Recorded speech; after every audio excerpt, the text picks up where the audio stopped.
What's up, Lorehounds? It's Cooper here with Chris Rippy, the producer behind Orcs Must Die Unchained for Robot Entertainment. So we're actually about to walk into Phase 2 of Orcs Must Die Unchained. You guys probably know the game because we've streamed it quite a bit, and probably the only problem we had is queue was a little long. Yep. But Phase 2, part of that is going to be solved. When is Phase 2 coming out so we can start streaming it? Right around the corner, so March 24th. So one of the things that we've been doing a lot is kind of retooling the game the last couple months, which has resulted in the kind of the population dropping a little bit and the queues being a little longer. So we're relaunching in Phase 2. We're bringing in a ton more people, and we've got a great new experience waiting for people when they come back. Yeah, and Phase 2 is almost like a complete wipe kickstart of the game. Yeah. And again, it is a combination of Orcs Must Die and then MOBA aspects. But you guys are adding now offensive, defensive roles, so much stuff. But let's start with the core mechanic of you're pushing some mobs, you're trying to push a lane and kill the other heroes at the same time. Right, exactly. So if you're familiar with the old games, you have minions trying to get into your rift, and your job was to build traps and stop them. As we started making Orcs Must Die Unchained, we allow the player to also make minions, send those minions in, outsmart the enemy's traps, so it's 5v5, outsmart their traps to get into their rift. So you've got that awesome back and forth of I'm playing defense to stop them, I've got offense going too. And one of the coming in the new phase is not only new heroes, but you guys have completely retuned the old heroes, right, because there's now metagame. It's no longer just a card aspect, but the heroes themselves can level and they can slot skills and all that kind of stuff now? Right, so in between games you'll have a really good chance to kind of theory craft and build out your character. So the more you play, the more you'll be able to add points to each hero in certain categories like health or speed or things like that, to where you're building it up. And you can try different combinations on that to where you can really customize your character, but you're also earning cards that allow you to boost those with passive abilities even more. So you can come up with really endless combinations of how you want your heroes to be, what's best for that situation. You combine that with the traps that you're going to take with you, and it's a completely customizable experience. So, are we still sticking with the 5v5 as the main game mode here, because you're still really working on polishing that aspect? Yeah, 5v5 is our core focus right now. We've got some AI bots in that you can play, but really we want to tighten this up before we explore other areas. Is there any idea of the, maybe Holy Trinity aspect, the archetype of tank, healer, support kind of role in Orcs Must Die Unchained, or is Phase 2 completely going its own way? You could go all DPS.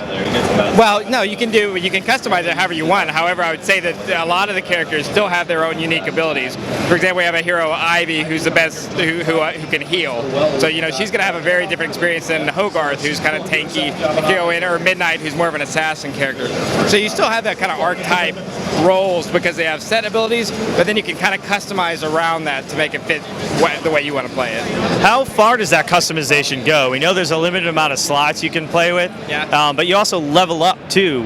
How far off the beaten path can you get?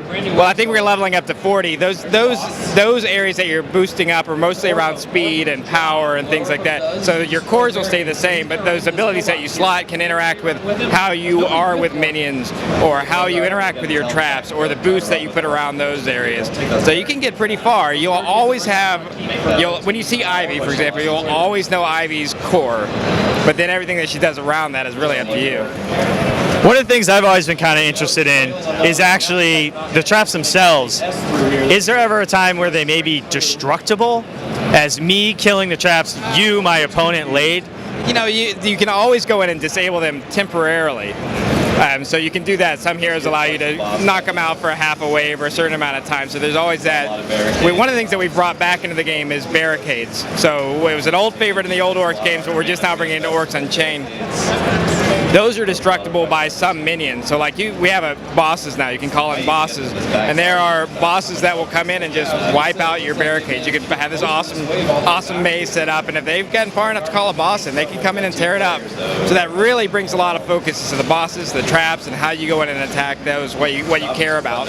Those bosses are no joke. You actually gotta go earn them, and then they roll out, and they could completely switch the tide of a game. Yeah, the point of a boss should be a game changer. When a boss comes on the screen, we want everybody to know about it and everybody to pay attention to it. So you're starting to see a lot of fights around them when they come out, where a lot more kind of 5v5, 3v3 fights protecting him or trying to kill him, which is great, which is exactly what, I mean, it's a blast. So it becomes like a roving objective. You're really forcing the team fight at that point. And they all have different behaviors. We brought things back from the old games like the Earth Elemental. You destroy him, he breaks into millions of little parts and he continues to run. So that's the level. They feel very different than the normal minions, and they're very scary. So you guys are obviously the main game mode continues to be 5v5. What about different maps, but still 5v5? Yeah, we'll have new map to show in March that we'll have in the custom game sequence. This map that we're looking at today is familiar to anyone who's played it before, but we've really dressed it up. It looks really different now, so we'll see more maps come online, but we'll have 3 when we go on the 24th.